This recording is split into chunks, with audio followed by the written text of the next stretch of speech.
Hi, everybody. Welcome to Two Off the First. It is March the 17th, 2026. I'm Ryan Balaji. Thanks for being here. It's our Tuesday show. We're going to look back on the weekend that was in the world of golf. We really only had one tournament of note in North America. Then we had a live golf event in Singapore that was won by Bryson DeChambeau. We're not going to really spend a whole lot of time on that. We do have a full slate this week, though, of events. We've got the Valspar Championship on the PGA Tour. We've got the LPGA back in the United States after a week off to conclude their Winter Asian Swing. They're playing in Menlo Park, California for the newly title-sponsored Fortinet Founders Cup. We've got the DP World Tour in China, which is where the LPGA was last on Hainan Island, similarly for the Hainan Classic. So they've got a limited field for that. Liv is playing this week. They're playing a third event in a row. They're playing in South Africa now, which is a hell of a flight from Singapore and Hong Kong, but they're doing it for their fifth event this season in South Africa. There is no Korn Ferry Tour event this week. That starts up again next week. They're going to play on the Landings Club in Savannah. And then we've got the Champions Tour, PGA Tour Champions playing their first event in Arizona this year, Cologuard Classic in Tucson. So lots going on here this week. But the Players was awesome. Really, really good finish. I think that one of the reasons so many people had a problem with the Players and the PGA Tour's push for it to be considered a major championship for so long was that a lot of the finishes weren't particularly good. And it wasn't because they weren't necessarily compelling. I mean, Fred Funk winning on that Monday. You had Adam Scott surviving the 18th double bogey at the end to win. I mean, even Craig Perks was fascinating. All the chip-ins. Funny story, that was one of the first tournaments I ever covered the year after, 2004. I was in college, and that's what I did with my spring break. And I went and talked to Craig Perks, and I really enjoyed that. He may not remember that, but I remember that. And I know Craig to this day. Yeah, great guy.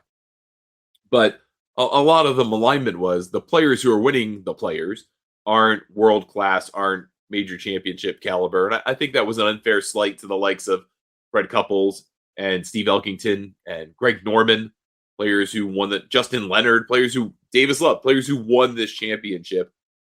Some of them in those cases multiple times. Most of those guys I mentioned multiple times. And it was more like, oh, well, this is the solid B-plus tier event. But, you know, those aren't the greats. We want the greats. And if you look at this tournament since it went back to March in 2019, you've pretty much got nothing but bangers. I mean, you got Rory McIlroy in 2019 coming from behind. You had 2020, obviously, that's its own thing. In 2021, you have Justin Thomas in 2022. Then you've got Cam Smith. Then you've got Scotty going back-to-back in 23 and 24. You've got Rory McIlroy in 2025, winning for a second time. And now you've got Cam Young. And what Cam Young did over the last few holes was fantastic. A real demonstration of the professional golfer he is becoming. And I think it was interesting afterwards, being asked, all right, well, you went 95 starts without a PGA Tour win before you finally won at the Wyndham Championship last year. And now you're doing this, 2 wins in basically the space of 13 events, 12, whatever that is. You have grown tremendously as a player. And I think the big thing that I saw down the stretch was putting. Cam Young's always been able to hit the ball very far. That 375-yard drive on 18 in regulation was incredible. The longest of the ShotLink era, and probably the longest you'll ever see on that golf hole in this tournament. I mean, it was the perfect line, with the perfect shot shape. It rode the fairway, went left. I know it ran out 20, 30, 40 yards. I don't care. With everything on the line, he took the perfect line. He hit the perfect shot to leave 100 yards. There was no way he was not applying pressure with a wedge in hand from 100 yards at that point. And then that comes off of being able to go first because Matt Fitzpatrick was in the group with him, but Cam Young birdie 17, great pace, literally perfect pace, last dying breath, rolling into the hole on a tough read.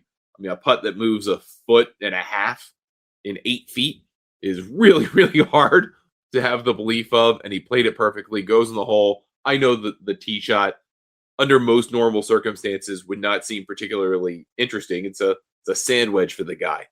But because of the situation, he needed to make a birdie to catch the lead. He needed to put himself in position to make 18 matter differently than it was going to matter. He did that. on a really hard pin placement. I mean, Matt Fitzpatrick hit a good solid shot, and he had a 3-foot putt that went 30 feet, and it broke, I think, 8 feet is what they said on the read on the telecast. And so he applies the pressure. He gets to go first on 18. He pipes it down the fairway, as good of a drive as you could ever hit on that hole. And then he puts Matt Fitzpatrick behind the 8-ball. Fitz hits a good tee shot, but a little off of the line that you need to hold that length of tee shot. Goes into the pine straw. He gets out of the pine straw, which was perfectly fine. He knew he needed to get up and down, and he needed Cam Young not to make a birdie.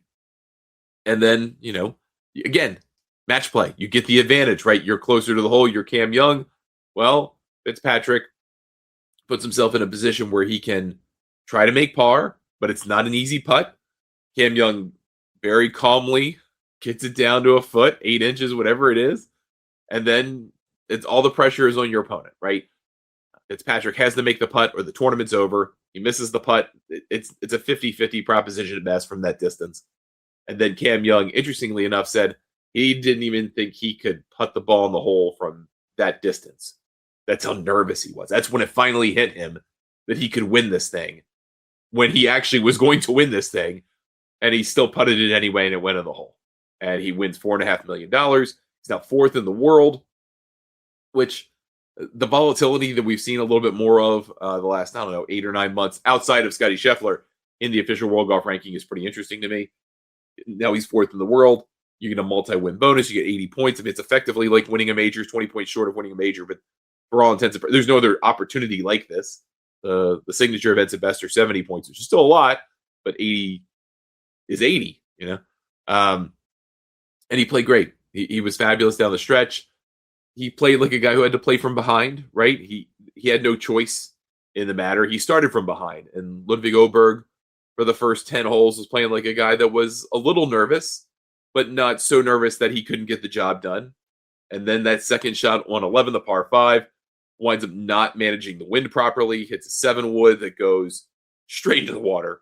And they showed on the graphic kind of how it would look wind affected. It would otherwise be short and in the bunker, but instead it drifts right into the water. That's double. Next hole, 360-yard hole, short par 4 for this guy who was seemingly struggling a little bit off the tee. We saw that on the 4th hole at the beginning of the round. He managed to negotiate that and save par.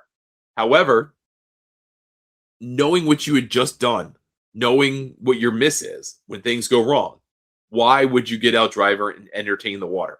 And you hit a big old snapper. It had no chance of ever getting in the hole or into the fairway. And you find yourself in a position to lose the golf tournament at that point. You've lost control of the tournament, right? You make a double bogey because you hit it so far snap left that you can't even drop way down the water hazard, right? That's not your option. So now you've got to hit from 180 yards from the rough, which was intentionally penal over the course of the week. You wind up going long, sloppy, 2-putt, not even a 2-putt from there. You make 6, and now you're in deep doo-doo, right? Now you're behind, and you've got to play from behind. And I think from that, he never recovered. And it's really hard to do that when you mess up the 2 easy holes, really. I mean, 13's an easy hole as well with that Sunday hole location. But if you mess up 11, 12, 13, those are really your last ports of call to make birdies before you get to 14, which is extremely difficult. You get to 15. It's not impossible, but it's not easy. 16, you can mess up. Even if you hit a great tee shot, 16 is a big ask, 17 is a big ask, and 18 is a big ask. I don't really care how short 16 is at 540. You've still got water all down the right. You've got water deep. If you miss left knowing the hole location and you get into either the deep rough or you find it yourself in another position, then you're going to have a hard time trying to hold the green. And that happened to a couple of players, Bobby Mack, Jacob Bridgman, basically chipping the ball in the water because it just kept running. So that's out there. And he just never recovered.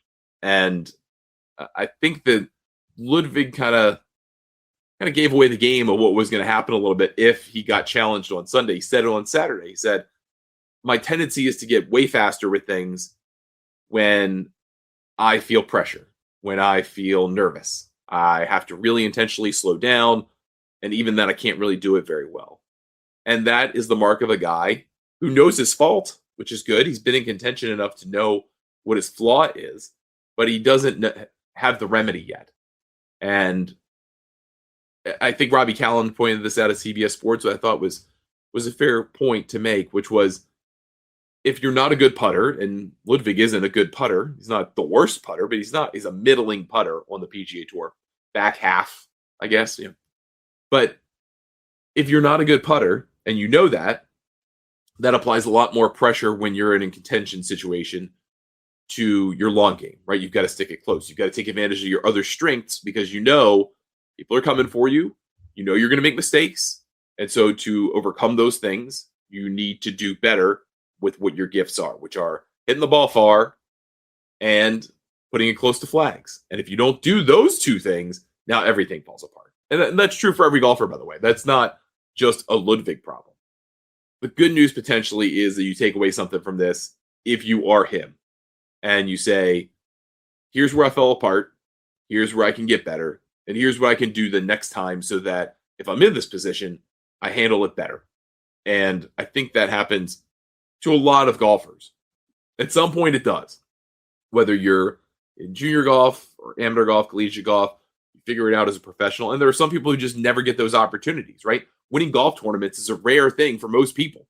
So you don't find yourself in that position that often, right? And Matt Fitzpatrick even talked about this after coming up short, which was he had been talking with his coach about feeling like he found himself in position a lot to finish somewhere between fifth or sixth place and like 15th place on the PGA Tour, but very rarely somewhere between 1 and 5. And that's true for a lot of players, even major champions like him. It is hard to put yourself in that position. It's hard to have those kinds of reps and know what to do when you're in that position. You don't know how your body reacts under pressure. You don't know how your body handles increasing pressure, right? And for Cam Young, the pressure at Wyndham, I'm sure, was very substantial, right? He's trying to get off the schneid. So many people said you should win by now. You're a world-class player. Why haven't you won? That's pressure. But then there's another level of pressure of this is the biggest tournament the PGA Tour has. It's a 5-year exemption. It's $4.5 million. Puts you into the top 5 in the world. It puts you on your name on a trophy that people are going to remember for the rest of your life. That's a different level. And what I don't know as a competitor, because I've never been in those two situations, is it more pressure packed being at the Players versus the Wyndham in those two situations, trying to win for the first time versus trying to win a big one for the first time? I don't know that. And I'm not entirely sure Cam Young knows yet how he feels about that. But those are very rare opportunities. So how you handle those moving forward, if you're someone like Ludvig and you say, all right, I had this chance and I blew it. How do I get better the next time? Is there a next time? Well, then the doubt creeps in. Is there a next time? Do I get this chance one more time? I haven't done this really in the majors yet. Maybe this was my one and only. And I don't think that's true, but the doubt creeps in. And the next time you get there, how do you handle it? How do you try to move yourself slower? How do you kind of manage your game a little bit better when you know things are falling apart? If they fall apart, what do you do? And hopefully there are some positive takeaways from this entire experience for him, for Ludvig, that he becomes a better competitor moving forward. And I think he will be. I know that a lot of the internet chatter, the immediate aftermath of this is Ludvig's overrated, he's a choker, blah, blah, blah. A lot of people choke when they play golf. A lot of people choke. And even the ones that don't get the high profile of choking, choke. It is exceptionally hard to win a golf tournament. It's exceptionally hard to control yourself and win a golf tournament with a lead.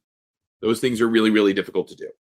And so I think you got to give a guy like this, or really anybody, a little bit of grace. You know what he's capable of doing. He's won on this tour multiple times. He's been in Ryder Cup situations. He knows all of those things. I think that you have to kind of say, okay, from here, he can do better. He knows he can do better. Now he's going to go figure out how to channel all that energy, maybe improve his putting to some degree, right? You got to go make that effort and have a little bit more of a balanced attack. And you go look at the model of Brooks Koepka, guy who won 5 major championships on the back of a very confident putter. That didn't make him a great putter or the best putter, but it was good enough to handle everything else that he did really well and gave him the opportunity to win 5 majors. And you've seen the last 2 times out with Brooks Koepka that he has played better. because he feels like he's putting better. So there's less pressure on every other facet of your game if you feel like some of those putts are going to go in. And your good iron play is going to help you out. And that's what needs to happen for Ludvig Aberg. That's where he's got to get to. He doesn't have to be Brooks Koepka exactly. I think his pace is aspirational. It's incredible. His attitude, light and airy. I think that's a good thing. I don't think that's a bad thing. I don't think you have to be some stone cold killer to get out there and be a winner. I mean, Scotty Scheffler doesn't carry himself quite like that. He's not super breezy, but he also doesn't look like he's trying to stress so hard about everything to kind of be so have this level of manufactured intensity about him. That is not who he is either. You can be champion in a lot of different ways in terms of your mental approach to the game, but you need to have a fairly well-rounded set of talents and traits to be able to do that. And if you can't do that, you're going to be really limited in what you can accomplish, even with the incredible gifts that someone like Ludvig Aberg already has. So we'll see what happens there. Also wanted to talk about Sudarshan Yellmaraju. Sudarshan Yellmaraju finished in the top 5 in the Players' Championship. And I know a lot of people are probably like, who in the world is this guy? And why is he here? How did he get here? And then kind of got sucked into the story a little bit. Like, all right, outside chance to maybe contend. On 18, he kind of made a blunder of it. Just short of the green in 2. Chipped it a little along, made bogey. It still wouldn't have won. Like, even if he had posted 10 under with a par on 18, that still isn't good enough to win. It gets you tied for 4th place, which there's some significant money to that, and points. But this is an incredibly successful week for this guy. And I covered Sudarshan a little bit last year on the Korn Ferry Tour through our show, The Road to French Lick, with Brendan Sweeney. He won the second tournament of the year on the Korn Ferry Tour schedule, and that was at the Abaco Club. Out of nowhere, I literally never heard of the guy. And he winds up winning in the second tournament of the year. And all of a sudden, you're like, okay, this guy's second in the point standings. Now he has something that matters for the rest of the year. And he didn't do anything otherwise particularly spectacular for the year. Played solid golf a lot of the time and wound up finishing 19th on the points list, barely surviving, but getting to the PGA Tour. And he had played fairly well, through his first run on the PGA Tour. It didn't look particularly great for him to maybe maintain, certainly get the playoffs, but maybe to maintain his card through that part of the schedule so far. Not because he played poorly, just because he wasn't getting quite enough points, wasn't getting quite enough out of his rounds to be able to do anything with it. But now he comes here, finishes tied for 5th, makes an insane amount of money, almost $1 million. And that is so much for this guy. So Sudarshan is of Indian heritage, came to Canada. He turned pro at, I think, age of 19 because he couldn't afford to go to college, couldn't afford to go play college golf and risk whatever was going to happen in those 3 or 4 years, depending on what he did, versus the opportunity to potentially go make money. So he kind of toils around on PGA Tour Canada and the Americas, and he gets Korn Ferry Tour status through Q School in 2024, or for 2024. Played okay, held on to status, got into 2025. He wins. Then he manages to hang on for dear life, get a card out, and now he's in this position. And that, to me, is what I think we should still be fighting for on the PGA Tour. I know that the Brian Rolaps of the world and frankly, a lot of the superstars of the game want a world where it's hard for the Sudarshans of the world to do something like this, right? They want that extra layer, that extra barrier to protect their spot, protect their access to money. But this is such a cool story. And it's just it's one of like 500 stories that someone like Ryan French has told at Monday Q Info. But this one gets to that almost highest level of the game, almost to that trophy level. And the guy was, I think 700 to 1 to start the week. And now this week he's like 80 to 1 because all of a sudden the golf world, the golf betting world has recognized his talent for what it is and what he is capable of doing. And he's capable of doing a lot. He's a self-taught guy, taught himself on YouTube, not a golf lesson guy, doesn't have a coach. He figured it out himself. He got this far by himself. He did it. I love that. That's a guy I want to support. It's a guy I want to get behind. It's a guy I want to wish well. I hope you pay more attention to Sudarshan Yellamaraju. It it's such a cool thing, and I just wanted to give him a shout out for what he accomplished. It's a big deal. It's a big deal for him, and even if he does nothing the rest of the way, this was a really cool moment for him. I think there are bigger things for him. That I think he has that kind of mentality, always trying to get better. Just a good, solid person. So if you want someone to root for this week and every week, Sudarshan Yellamaraju is your guy. And congratulations on a heck of a run at the Players' Championship. All right, that's going to do it for us on today's show. Really appreciate you being here and watching or listening to it. You can catch this full show on golfnewsnet.com or our connected TV apps. See segments over on our Instagram page or YouTube page at Golf News Net. Find us either of those places. And you can catch us in audio form on your favorite podcasting platform, as well as on our audio-only YouTube channel, Golf News Net Radio. Back with another show on Thursday. We got a full slate of action this week, as I mentioned. We got the Valspar Championship. Liv is in South Africa. The DP World Tour is in China on Hainan Island, which is where the LPGA was before this week, coming back to the United States to play in Menlo Park, California, the Fortinet Founders Cup. We've got the PGA Tour champions playing in Tucson, Arizona for the Cologuard Classic. A lot on the slate, lots to watch, lots to talk about. I'm sure we'll get some very interesting things said in the next couple of days leading into tournament week. If you have any questions, get a hold of me, Ryan at thegolfnewsnet.com. I am on social media at Ryan Ballengee or Ryan Ballengee Golf. Thanks so much for watching or listening. We'll catch you on Thursday right here on 2 Off the First.